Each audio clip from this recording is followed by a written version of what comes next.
Choice Hotels gets you more for your money so you can maximize any road trip. Like these road trippers making waffles and eating fresh fruit in their natural habitat. The breakfast area at a Comfort Inn. I just love seeing a vacation maximized in the wild. Check into more. Book direct at choicehotels.com. This episode is brought to you by LifeLock. Between two-factor authentication, strong passwords, and a VPN, you try to be in control of how your info is protected. But many other places also have it, and they might not be as careful. That's why LifeLock monitors hundreds of millions of data points a second for threats. If your identity is stolen, they'll fix it, guaranteed, or your money back. Save up to 40% your first year. Visit lifelock.com/podcast for 40% off. Terms apply. Today we are discussing curbing anti-competitive conduct in UK labour markets. The recent Competition Market Authority, CMA, enforcement in creative and services industries. Hello and welcome to Crefovi's live webinar. I'm Annabelle Gauberti, the founding partner and managing partner of Crefovi. Today we are addressing a critical and fast evolving enforcement trend, which is the crackdown on anti-competition conduct in labour markets by the UK's Competition and Markets Authority, with increasing convergence at the EU and French levels. First, let's have a look at the legal framework, the labour market conduct and competition law. The prohibition on anti-competitive agreements under Chapter 1 of the UK Competition Act 1998, Article 101 of the TFEU, the Treaty for the Foundation of the European Union, and Article L 420 and 1 of the French Commercial Code apply not only to goods and services markets, but to labour markets as well.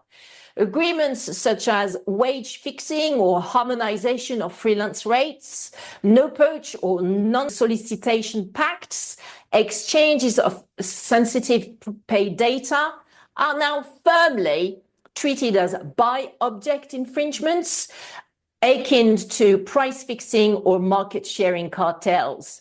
This interpretation is now transnationally embedded, not only in UK case law, but increasingly in EU and French enforcement.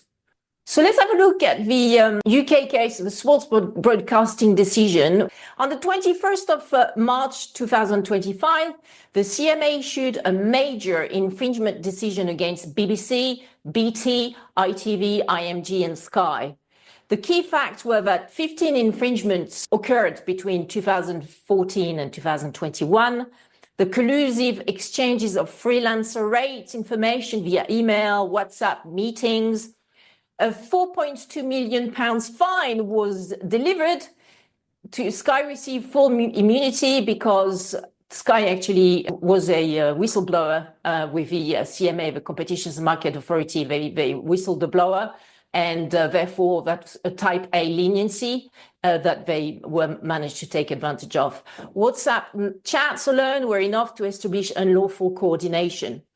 This was the CMA's first formal labour market decision, and it sets the benchmark for future enforcement in labour markets.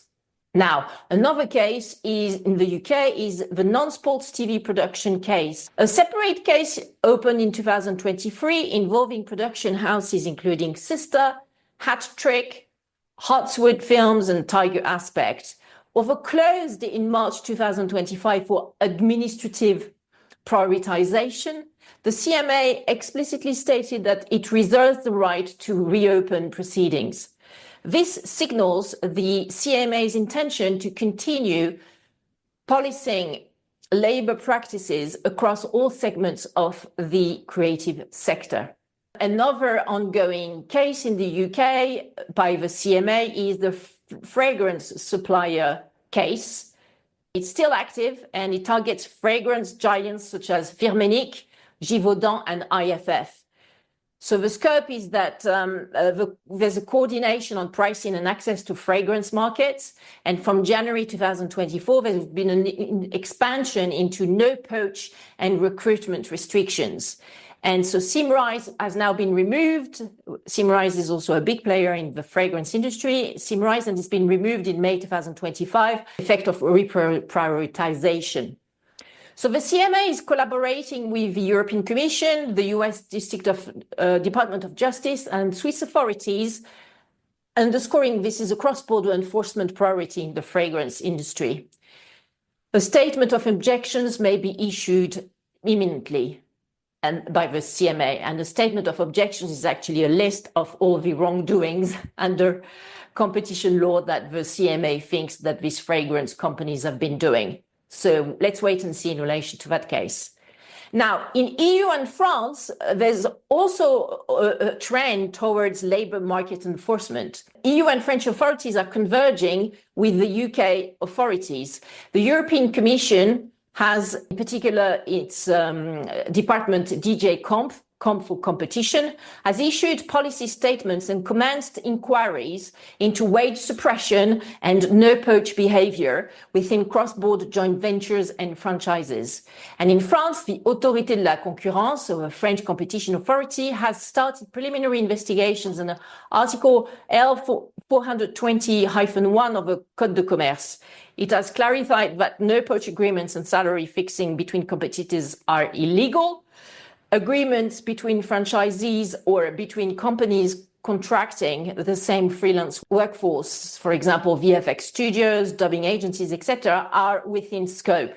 So this growing trend confirms that labour market enforcement is not just a UK issue, but a pan-European compliance concern. I would go even as far as saying that it's actually a global concern, because the US authorities also are doing a lot of work in enforcing competition law in labour markets. So why creative and services industries are targeted? Well, these sectors rely heavily on freelance and flexible labour, and they use informal hiring and rate settling mechanisms. They tend to benchmark through peer exchanges and shared rate cards, and they are historically under-regulated in labour matters. So this makes them inherently prone to coordination risks, even when unintentional. So what are the legal risks for employers in terms of enforcement exposure? The risks, which are quite high, indeed, include the Competition Markets Authority in the UK and the European Commission in the EU, dawn raids and data seizures, financial penalties of up to 10% of global turnover, direct disqualification orders, class actions or damage claims from workers. The legal and reputational risks are particularly acute in media, advertising, fashion, film and TV, gaming and visual effects. So how to build a compliant labour market strategy? The practical steps are to ban pay data sharing across competitors, remove no-poach and rate harmonization clauses from contracts, establish HR compliance protocols, train hiring managers, producers and executives, audit legacy behavior, consider leniency if your firm may have been involved. To conclude, labour market competition enforcement is intensifying across the UK, EU and France, and also the US.